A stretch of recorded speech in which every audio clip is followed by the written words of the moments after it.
Hi, I'm Stacey J, and this is my studio. Are you learning to sew? You want to learn to sew, but there's some know-how you don't know? Well, you don't know what you don't know till you know, correct? Let's talk about needles. Needles are very important when it comes to sewing. Lesson 2 in my beginner's lessons on how to sew. Welcome to Stacey J Studio. Come and hang with me today. Subscribe, like, and share. Let me know you care. Coming with a heart if you can't find the words. Hi, my name's Stacey J, and this is my studio. And I've just started up a little vlog session group for learning to sew, whether you are learning from scratch or whether you're just trying to heighten your skills or whether you've tried and you don't know why you're going wrong. I'm here to hopefully give some insight to that information. Today we're going to talk about needles. Now, needles are very, very important to the point where a needle can damage your work if it is not correct needle or if it is a burr on it and things like that. So we're going to go over firstly machine needles. Now, machine needles will tell you what they are. I've got some notes here, so excuse me if I look down, but I am gonna. Okay, so machine needles usually come now. I'm not going to work on my industrial machines. I'm talking about domestics. They usually come in little packets like this. Okay, there's all different brands. Okay, and universal is usually what's written across them. If they go from, if they can do a multiple of things. And there is small identification on the needles that can also help you with what they are. I'll also show you my needle holder that I use for my, it will have my industrial needles in there, but they are very, very good for you to identify what you have in your machine, what you've taken out of your machine, and what you have used once or twice in your machine that you can reuse without throwing it out. Now, there is nothing worse than making something gorgeous and the needle cracks and rips and pulls one of your threads in your fabric. That could be if you're using a ballpoint on a woven fabric, or if you're using a stretch needle on a woven fabric, and even if you use a woven needle on a stretch fabric. They're meant that they have a reason for them, and I'm going to explain to you what they are. Now, as I just said, there is a range of needles to go with. We've got the universal needle, which is an all-purpose needle for sewing wovens and knits. The point is slightly rounded that the needle is tapered so it slips off the weave off the knit easily while it still retains enough sharpness to pierce through the woven fabric. Okay, so that basically says if you got the opposite of, you could very well find it hard to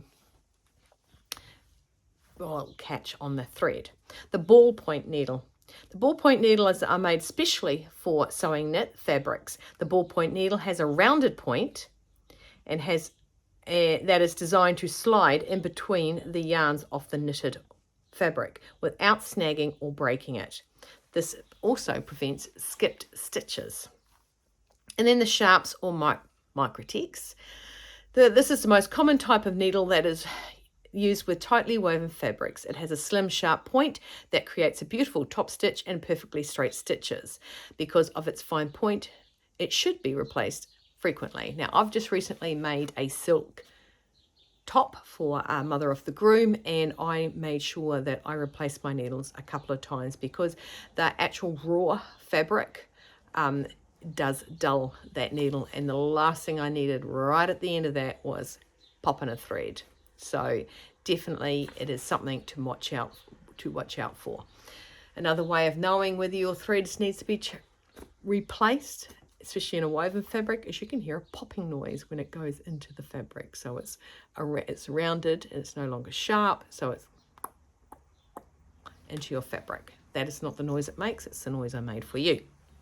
So in saying that, when should you change your machine needle? Skipped or uneven stitches, thudding sound. So, okay, it's a thudding, not a popping. A thudding sound when sewing, damaged fabrics, broken heads, and after 6 consecutive hours of sewing. Maybe I don't do that. Maybe I don't. Maybe I should. Right, so what size needles shall we have? Now, at the bottom of your needle packet, there will be a 90-14. Okay, now that is the number I go by. Is that one? Either a 19 or the 90 or the 14. Either way, I know which needle that is. Okay, so 90-14 is a heavyweight fabric, so it's quite okay for top stitching. Probably not, yeah, I don't mind top stitching denim in this one. I know my machines and I know it can pierce through. But you think about it, if that dulls, that will actually, that's not a woven fabric, that's just jersey. But I'm just talking about the 90-14, that if it dulls and you are doing top stitch, it's going to be hard to thud through like 2 rolls of denim. If you think about that, it's a pretty heavy one. So I've got here a 70-10. Now 70-10 is for lightweight fabrics like silk, chiffon, organza, and georgette. And we have a 80-12. This is one of the most common ones that people throw in, is a number 12. Or an 80, depends on which country you're in. So an 80-12, and that is for medium weight fabrics, quilting cottons, taffeta, and rayon. So the heavyweight, which was our 90-14, is corduroy, brocade, and denim. Sorry, here we go, denim.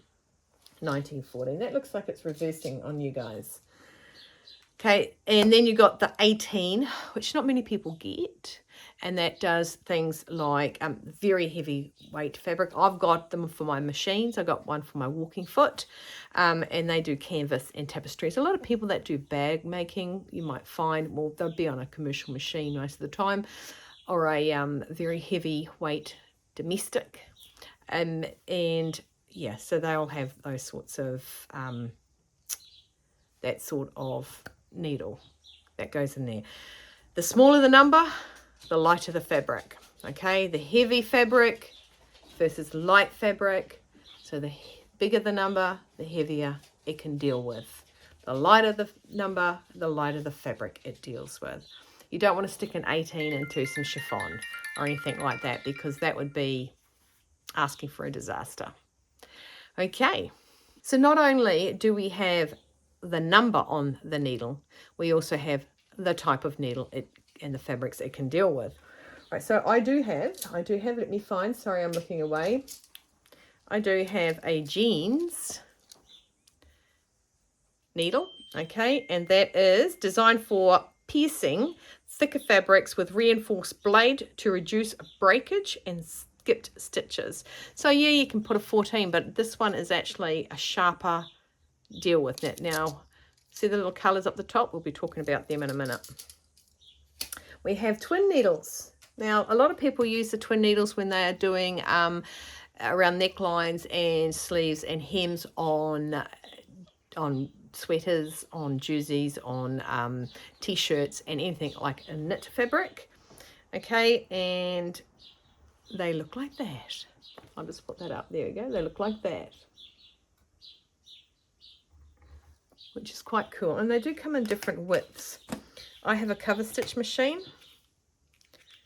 Okay, so they come in different widths. You can see there, those two there are showing you different widths on it. So it's quite interesting to have that, and they'll do a little underneath between the two needles. Okay.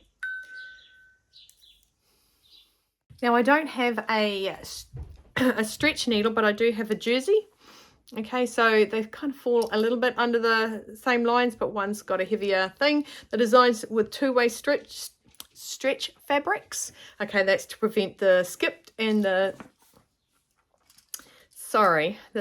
stitches, and also can sew elastic, because it's all like more of a knit than it is woven. I looked, but I did not have. Okay, and the other one is a metallic one. I definitely do not have this, which has an elongated eye, which prevents fraying and breakage of delicate metallic threads. There's quite a lot of clothing out there that has metallic threads in them, and you can pull them and they can snap. So this is just to avoid that.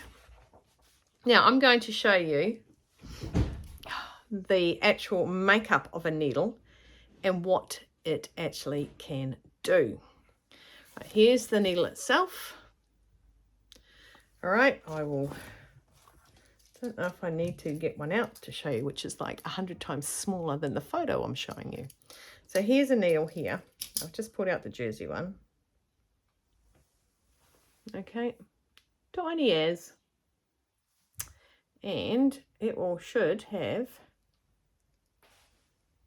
right there, it's written on. And it tells you what it is. So instead, they do the needle type by the colour around the tip, and you can see that. Okay, so it is telling you not only the size, it is also telling you what it does. Yay. So that means that we don't have to worry about our glasses, taking photos of it on our cameras and spreading it out to find what it is. However, industrial needles don't do that. So I have to do that with my industrial needles.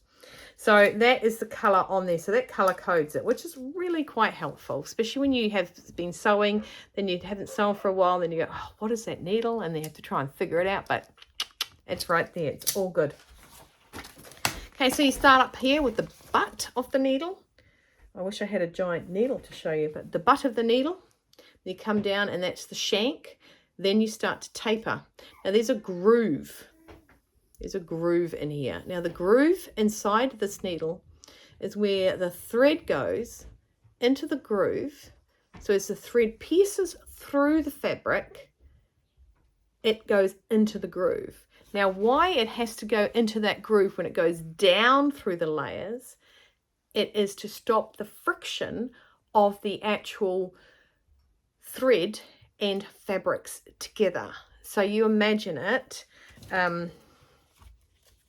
if you imagine, I've got a little needle, a hand stitch needle here. So you imagine it, and I want to find something else.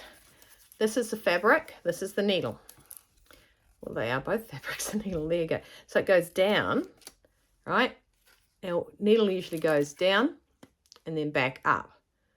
So this thread would be going down and down inside the actual fabric, rubbing and messing up that thread, which is a coil, twisted molded thread.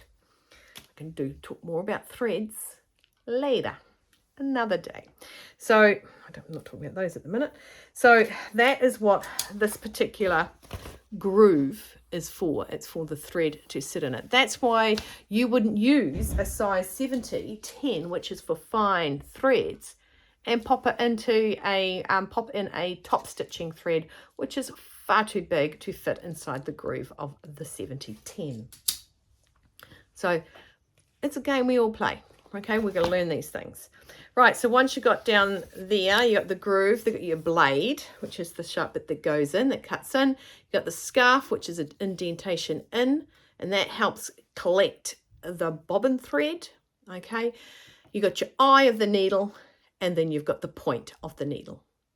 And the point is whether it's a stretch, a jersey, a jean, a leather, a microtex, a quilting, embroidery, all have slightly different sharpness to the tip of the needle.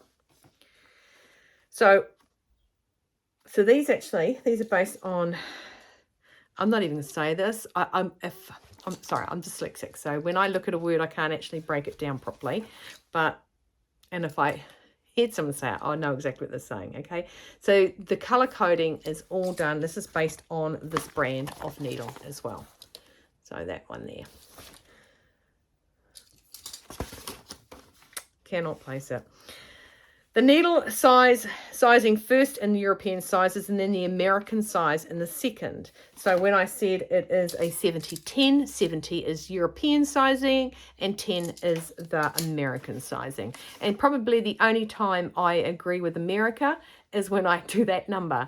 I don't do inches, so I don't understand that sort of concept, but I usually look at a thing and go, oh, it's a 12 or it's a 10, it's an 8. Yeah, I usually don't fall in the 70, 80, 90 category. Don't know why. I don't know why. I have no excuses. I have no reasoning. I'm not going to say what it is. So that is what our needles are for. So again, don't forget, if you have been using it for 6 consecutive hours, bin it. I actually have a needle thing. It's very full. I have a needles container that has anything sharp in it. I haven't emptied it since I started, so this is about 5 years worth of needles, pins. I do have a whole heap of pins I need to throw away, but yeah, actually it's also a dust collector. So always good to throw your broken needles in, etc., into something, a sharps container like that, so that you don't hurt yourself. Whenever I bed, I've actually got about 5 sitting on the windowsill because I just couldn't reach into the hole at the time. It used to sit next to me, but due to the fact I've moved my sewing room around, I haven't got the shelf next to me to just pop my broken needles in. So that's mainly or most of the part of your machine needle. So like I said, there's rhyme and reason to it all. Okay, so when you go in there, 12 is your base. 80-12, is it 80-12? Yes, it's 80. I told you don't look at the European size. 80-12 is your mediocre along the lines. Chiffon, chuck in a 10, a 1070. I do have 8s in my industrial one. And like I said, my other industrial goes up to 22, I think it's 22. I don't know, can't remember. But I do a lot of heavy stuff on there. So that is the needle that you put in your machine. And the needle holder that I was talking about, this is only for my machine needles. I said this is the only one that I have for my commercial machines, okay? So I currently have my needles in this container. So at the top here, I've got some 9s, okay, which is 65 by the way. 70-10s, I've got quite a few repetitiveness ones. And you see that one there, those 2 there, that I have used this one, and these are still good, and I have thrown them in there. Why didn't I use the same one? I don't know. I don't know why I didn't take one of those back to the machine and use it. Over here I have some stretch needles. Okay, so they are going to, whenever I do stretch on my straight stitch, I will go and use these ones here, so it stops them skipping like they can if you use the sharps. And you don't want to use the sharps because you're going to pierce and break the wool. So imagine you make a hole in a jumper or something like that. You don't want that. Down here I have got, I have got my blind hem machine, which is a curved needle because it just picks up a thread. And what else have I got? So down here I have some of that. I don't know what, I think I've just dumped stuff in here. This is my current packet of curved hems that I'm using. Now, when I put a needle in my machine, I put the packet I'm using in the packet I'm using holder. So when I go to sew something different, or I forget what I've done, I go and go, okay, well, that's a 10. Actually, to be honest, I've just sewn something denim. Just made a denim outfit and possibly shouldn't have had a 10. But anyway, so I've got a 70-10 in there. I know my machine's got the 70-10. And then when I come back and I take it out, I put my 70-10 up there. And if I can use the needle again. Now I feel for burrs. A burr goes across. That's right. These are stupid big ones. Okay. So the burr goes on the top. So when I feel my needle, if I'm taking it out, I just run my hand gently across it like that. You'll know if a burr comes through. Okay, so that's when I know it either goes in the needles bin or the sharps bin, or it goes back into this holder. Now I do believe, Karina, please correct me if I'm wrong, did I make this in Vlogmas 2023? I saw a picture of this many years ago and I thought, brilliant. So I made one. And I haven't been without it since, and I'm talking years and years. Well, I've been in my own business now for 5.5 years, and before that I was working on the military camp as a tailoress, so for 5 and a bit years. So I've been, having something like this. I don't know. I think I was downstairs, so it's over 5 years old. But I love it. And I sent one to Karina over in Norway, and because I think it was the 1A, Karina, I made. If not, correct me, Del. You'll know. Right. The other part we do is a lot of hand sewing. It is not everybody's cup of tea. It is not what everybody wants to do. But you know what? We've got to do it at times, because that is definitely some of the things we need to do. I like to hand sew. I don't mind hand sewing. And silly enough, I decided to hand stitch a quilt. So I'm going through 3 layers with a thick thread. So needles also have the same thing with the eye of the needle. Okay, so the eye of the needle in a hand sewing needle is based on what the needle is made for. Okay, so let's start with something like a tapestry needle. Now, tapestry is a thicker thread. Okay, I do have some instructions on here to tell you about them, so I can give you a little bit of an idea. Tapestry needle, I'm going to read it out to you here. These are large eyes, allowing the user to thread the tapestry wool or 6-strand cotton easily. The blunt tapestry point enables the needle to pass through the canvas without splitting or tearing the fibers. So very similar to your stretch fabric. So here's a hefty eye for you. Okay, look at that big eye there. And then the sharpness of the needle. Okay, it's not that sharp. I mean, I don't want to bang down, but doing that doesn't hurt. So that is the tapestry needle. Now, the size on tapestry is the bigger the size, it's meant to be the smaller the needle. So this is a size 18 and this is a 22, and you can actually see that. It's actually very obvious, the size difference between those two. 18, 22. Sorry, 18, 22. Okay, they look obviously bigger, and I do have another tapestry needle here, but I can't find it. Oh, there we go. Here's this one. Oh, this is another 18 as well. So they're everywhere. So I pick up needles a lot, especially if there's a sale on. I'll just go and grab needles because I can snap them while I'm sewing, because I like to be quite precise. And I squeeze the needle and it snaps. Not good. Not good. Okay, let's go to sharps. I've got quite a fair rack of sharps. I've got a size 8. I've got a size 10, which will be smaller. These ones are 5s, which are bigger. And these ones are not sharps. Yes, they are. Size 3s. Okay, so sharps. These are general purpose sewing needles used by dressmakers around the world. Size 16, 17 and 18 are known as carpet sharps, and their name suggests the most commonly used in the design and manufacturing of carpets and rugs. I would hate to sew a rug. There you go. So, okay, so that's numbering them. So actually,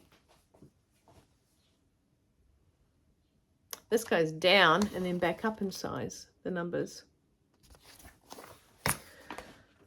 Okay, so I also have, that's my quiltings. The quilting, these are tiny. I do use these. These are quilting needles. Okay, so they are all betweens, specifically designed for quilters. The short length of these needles allow you to stitch far quicker than when using ordinary sewing needles. They are very short. Where's a sharp? Difference between a sharp and a short, and a sharp and a short. A sharp and a quilters. There you go. And it says betweens here as well. So quilt and betweens. Milner's. Now, I thought I had some Milner needles, but I do not have any here. But I'm going to read them to you. Okay, Milner's. Now, they're quite thin. Although traditionally used with Milner's trade, these needles are now more commonly used for pleating, fancy decorative stitching, and even some types of beadwork because they're thin and long. They are similar to ordinary sharps, but longer. This here is a Milner's needle. Okay, it's quite a bit bigger than an actual sharp. Quite a lot taller, longer. Okay. Here's another needle, and I know my friend Izzy from Dizzy Quilts and Sewing mentioned this needle a couple of vlogs ago, actually, to be honest. And this is the self-threading needle. Now, I'm just going to get some thread. There is one in here. I'll just pull this thread out of this. Now, this, if you have trouble threading needles, then this one here I've got a picture of it so you can see what the top looks like. That's what the top looks like right there. Okay, here it is here. It actually looks like, there we go. Not gonna do it. No. Okay, I do hate that. Right, so it's up the top there. It is open and you can get thread in there. Now, you pop it in.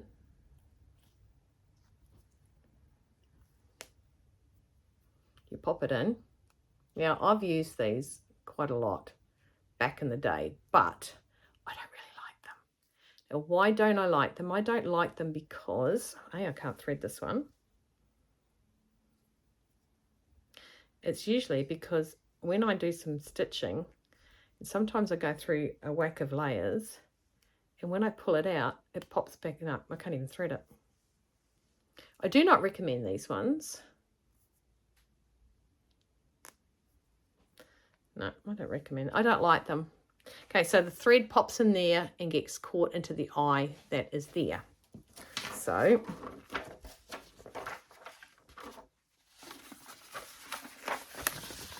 it goes in there and catches in. Now when I sew, I pull it out, and depending on what fabric I'm doing, it just pops back out of there. So I used to make ribbon bars that would go onto the uniforms, the what people had earned while they were doing their UN course, and I used to sew them onto the uniform. And I used to use one of those because the thread I'd use was a little bit thicker, and I'd wax it and everything, and it'd pop out all the time. So I actually have stopped using those for quite some time. Let's say over 5 years. Obviously, because I can't even remember how to thread them. Silly thing it is. So they are there. They are definitely there, and I could thread it, but I just don't know why it's not threading. That could be super, that could be super old thread. I don't know. But that is that about needles. Do you have any questions about needles? Let me just check my other one. No, we're all good. There are, of course, needle threaders. Now, I do have a threader. This is my favourite. Okay, you put your needle in upside down there. I'm going to use that's why it won't fit because it's too big. You got to have one that's meant to go in there. Falls down, you put your thread there, push it, and it pops through the eye and threaded. So quite often when I hand sew, I don't put lots and lots of thread on because it knots. I put less on and I thread up 3 or 4, knowing, depending on how much I know is going to be worked. So that's what I do.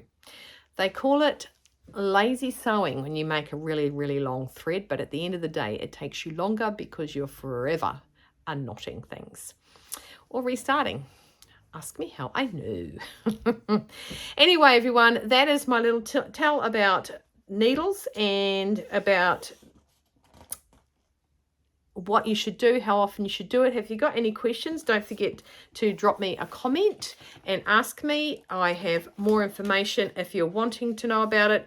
I do not want to bore too many people with it. But yes, there are quite a lot of needles out there, but those are your main ones that you want to deal with. Okay, that's going to get the ball rolling. There's all sorts. There is, but they are your main ones. I'm going to put a list down of what it was. I'll put a list down of what I have talked about, and then you can have a look to see and marry it up with what you've got in your room or before you go shopping. Excellent. Thank you very much for watching. Stay well, stay warm, stay dry, keep cool, keep on sewing, and have no regrets. Drink your water and wear a hat. Okay, I have a client coming. So walking down the driveway. Better go. Okay, see you later. Bye. Subscribe, like, and share, just to let me know that you care.